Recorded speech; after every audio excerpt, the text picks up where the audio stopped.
தமிழ் சட்டத்திறனிகள் பேரவை காலத்தின் தேவை உணர்ந்து தமிழ் கட்சிகளை ஒருங்கிணைக்கும் இந்த முயற்சி ஒரு தமிழ் மக்கள் நலன் சார்ந்த வெளிப்படை நோக்கோடு உருவாக்கப்பட்டிருக்குமாக இருந்தால், முன்னெடுக்கப்படுமாக இருந்தால் நிச்சயமாக அது வரவேற்கப்பட வேண்டியது.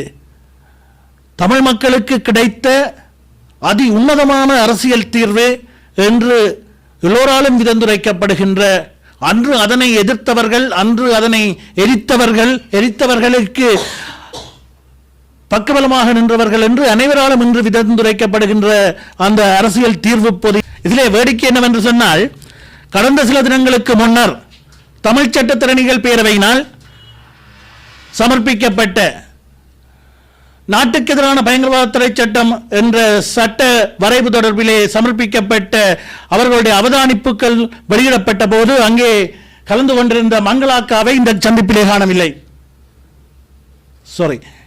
சிரேஷ்ட சட்டத்திறனி திருமதி மங்களேஸ்வரி அவர்களை அந்த சந்திப்பிலே காண முடியவில்லை. ஒரு பரந்த சிந்தனையோடு குறுகிய அரசியல் எதிர்பார்ப்புகள் இன்றி அறிவு சார்ந்து தீர்மானங்களை முன்னெடுக்க வேண்டும். ஒரு ஆக்கபூர்வமான ஒரு அழுத்த சக்தியாக தமிழ் சட்டத்திறனி பேரவைகள் போன்ற சிவில் அமைப்புகள் செயற்பட வேண்டும் என்பதுதான் நம்முடைய எதிர்பார்ப்பாக இருக்கின்றது. அனைவருக்கும் வணக்கம்.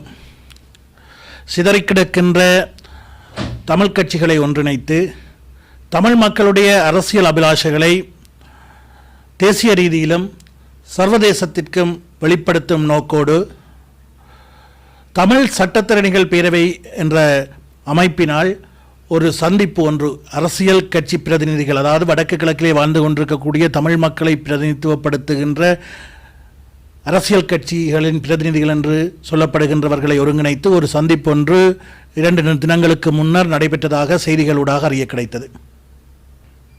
உண்மையிலேயே தமிழ் சட்டத்திறனிகள் பேரவை காலத்தின் தேவை உணர்ந்து தமிழ் கட்சிகளை ஒருங்கிணைக்கும் இந்த முயற்சி ஒரு தமிழ் மக்கள் நலன் சார்ந்த வெளிப்படை நோக்கோடு உருவாக்கப்பட்டிருக்குமாக இருந்தால், முன்னெடுக்கப்படுமாக இருந்தால் நிச்சயமாக அது வரவேற்கப்பட வேண்டியது.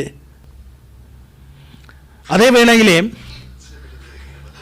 அந்த சந்திப்பிற்கு அழைக்கப்பட்ட தமிழ் கட்சிகள் என்ன அளவுகோலின் அடிப்படையிலே அழைக்கப்பட்டிருந்தன என்பது தொடர்பிலே ஒரு வெளிப்படைத்தன்மையான பார்வையை செலுத்த வேண்டிய கடப்பாடும் இருப்பதாகவே உணர்கின்றோம். ஈழமக்கள் ஜனநாயக கட்சியை பொறுத்தவரையிலே 1987 ஆண்டு இலங்கை இந்திய ஒப்பந்தத்தை தொடர்ந்து மாற்றம் ஏற்பட்ட ஒரு அரசியல் சூழலை உணர்ந்து கொண்டு, யதார்த்தத்தை புரிந்து கொண்டு, ஜனநாயக நீரோட்டத்தில் இணைந்து தமிழ் மக்களுடைய அரசியல் அபிலாஷைகளை வென்றெடுப்பதற்காக தொடர்ச்சியாக உழைத்துக் கொண்டிருக்கின்ற, செயற்பட்டுக் கொண்டிருக்கின்ற ஒரு அமைப்பாகவே இருந்து வருகின்றது.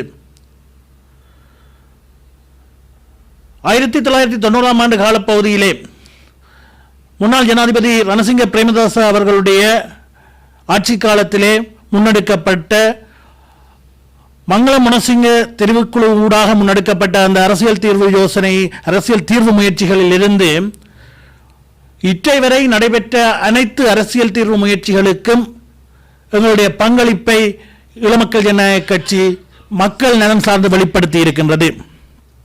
உச்சபட்ச பங்களிப்பு என்று கூட சொல்லலாம். குறிப்பாக 2000 ஆண்டு சந்திரிகா அம்மையாருடைய காலப்பகுதியில் உருவாக்கப்பட்ட தீர்வு பொதி இன்று வரையில் தமிழ் மக்களுக்கு கிடைத்த அதி உன்னதமான அரசியல் தீர்வு என்று எல்லோராலும் விதந்துரைக்கப்படுகின்ற, அன்று அதனை எதிர்த்தவர்கள், அன்று அதனை எரித்தவர்களுக்கு பக்கபலமாக நின்றவர்கள் என்று அனைவராலும் இன்று விதந்துரைக்கப்படுகின்ற அந்த அரசியல் தீர்வு பொதி தொடர்பிலும் ஈழமக்கள் ஜனநாயக கட்சி ஒரு 19 பக்கத்திலே தன்னுடைய பரிந்துரைகளை சமர்ப்பித்து, அந்த பரிந்துரைகளில் கணிசமானவை அந்த தீர்வு பொதியில் உள்ளடக்கப்பட்டமை தொடர்பிலே இன்றும் பலராலும் விதந்துரைக்கப்படுகிறது. அண்மையில் கூட தமிழ் வானொலி ஒன்றினுடைய நேர்காணல், அரசியல் நேர்காணலில் கலந்து கொண்ட சிரேஷ்ட விரிவிரியாளர் ரமேஷ் ராமசாமி என்பவர் அந்த 2000 ஆண்டு தீர்வு பொதியிலே இபிடிபி உள்ளடக்கிய விடயஸ்தானங்கள் தொடர்பிலே விதந்துரைத்திருந்தார். அவ்வாறு 3வது தரப்பினர் கூட இன்று வரை விதந்துரைக்கின்ற விடயமாக அமைந்திருந்தது. இவ்வாறு இறுதி வரை அண்மையிலே ரணில் விக்ரமசிங்க ஜனாதிபதியாக இருந்த காலத்திலே அரசியல் தீர்வு தொடர்பிலே முன்னெடுக்கப்பட்ட சில ஆரம்ப முன்னெடுப்புகளுக்கு கூட IPDP தன்னுடைய பரிந்துரைகளை வெளிப்படுத்தி வந்தது. ஆக தமிழ் மக்களுடைய அரசியல் தீர்வு என்று வருகின்ற போது, தமிழ் மக்களுடைய அரசியல் அபிலாஷைகளை வென்றெடுப்பதற்கான செயற்திட்டம் என்று வருகின்ற போது தொடர்ச்சியாக பங்களிப்பை வெளிப்படுத்தி வருகின்ற ஒரு தரப்பாக IPDP இருந்து வருகின்றது. ஆக அரசியல் தீர்வில் மட்டும் நாங்கள் கவனம் செலுத்தவில்லை, அரசியல் தீர்வு என்று மட்டும் காலத்தை கழிக்கவில்லை. சமகாலத்திலே சமாந்திரமாக எங்களுடைய மக்களுடைய இடிப்பையும் எங்களுடைய மக்களுடைய வாழ்வாதாரங்களையும் வலுப்படுத்தும் வகையிலான அபிவிருத்தி திட்டங்கள், அதேபோன்று எங்களுடைய இடிப்பை தக்க வைப்பதற்கான வேலை திட்டங்கள் என்று நாங்கள் தொடர்ச்சியாக முன்னெடுத்துக் கொண்டிருக்கின்றோம். அந்த வகையிலே அரசியல் தீர்வு விடயங்கள் பற்றி ஆராய்வுகின்ற தமிழ் தரப்புகள் என்று வருகின்ற பொழுது ஈழமக்கள் ஜனநாயக கட்சி தவிர்க்க முடியாத அமைப்பாக நடுநிலை சார்ந்து சிந்திப்பவர்கள் எவருக்கும் இருக்கும் என்பது நம்முடைய எதிர்பார்ப்பாக இருந்து வருகின்றது. IPDP மாத்திரமல்ல, தமிழ் மக்கள் சார்ந்த கட்சிகள் என்று ஒரு முடிவை எடுக்கின்றோம் என்று சொன்னால் அதிலே பல்வேறு கட்சிகளும் உள்ளடக்கப்பட வேண்டும் என்பதுதான் எங்களுடைய எதிர்பார்ப்பாக இருக்கின்றது. உங்களுக்கு தெரியும், வடக்கு கிழக்கிலே மக்களுடைய வாக்குகளை பெற்ற பல அரசியல் கட்சிகள் இன்றும் இருக்கின்றன. அனைத்து கட்சிகளும் அழைக்கப்பட்டிருக்க வேண்டும், அனைத்து தரப்புகளுடைய கருத்துக்களும் உள்வாங்கப்பட்டிருக்க வேண்டும். அவ்வாறு உள்வாங்கப்படுகின்ற போதுதான் அது ஒரு ஆரோக்கியமான ஒரு கருத்தாக அமைந்திருக்கும். குறிப்பாக வடக்கிலே கூட தமிழ் மக்கள் கூட்டணி இருக்கின்றது, முன்னாள் நீதியரசர் விக்னேஸ்வரன் ஐயா அவர்களுடைய கட்சியாக இருக்கின்றது. அந்த கட்சிக்கும் கடந்த காலங்களிலே கணிசமான வாக்குகளை மக்கள் வழங்கி இருக்கின்றார்கள். அண்மையில் நடைபெற்ற உள்ளூராட்சி மன்ற தேர்தலில் கூட யாழ் மாநகர சபை தேர்தலிலே அவர்கள் போட்டியிடக்கூடிய வாய்ப்பு ஏற்பட்டிருக்குமாக இருந்தால் கணிசமான ஆசனங்களை அவர்கள் பெற்றிருப்பார்கள் என்ற ஒரு கணிப்பீடு இருக்கின்றது. அதேபோன்று கிழக்கை எடுத்துக்கொண்டமாக இருந்தால் தமிழ் மக்கள் விடுதலை புலிகள், அந்த பிரதேசத்திலே அவர்களுக்கான கணிசமான வாக்குகள் இருப்பதை நாம் அறிவோம். கடந்த கால தேர்தல்களிலே அவை வெளிப்படுத்தப்பட்டிருந்தது. இதிலே வேடிக்கை என்னவென்று சொன்னால், கடந்த சில தினங்களுக்கு முன்னர் தமிழ் சட்டத்திறனிகள் பேரவையினால் சமர்ப்பிக்கப்பட்ட நாட்டுக்கு எதிரான பயங்கரவாத தடை சட்டம் என்ற சட்ட வரைவு தொடர்பிலே சமர்ப்பிக்கப்பட்ட அவர்களுடைய அவதானிப்புகள் வெளியிடப்பட்ட போது அங்கே கலந்து கொண்டிருந்த மங்களாக்காவை இந்த சந்திப்பிலே காணவில்லை. சிரேஷ்ட சட்டத்திரணி திருமதி மங்களேஸ்வரி அவர்களை அந்த சந்திப்பிலே காண முடியவில்லை. சிரேஷ்ட சட்டத்திரணி மங்களேஸ்வரி அவர்கள் 2020 ஆண்டு நாடாளுமன்ற தேர்தலிலே கிழக்கு மாகாணத்திலே மட்டக்களப்பு மாவட்டத்திலே தமிழ் மக்கள் விடுதலை புலிகள் சார்பிலே போட்டியிட்டு கணிசமான வாக்குகளை பெற்றவர்.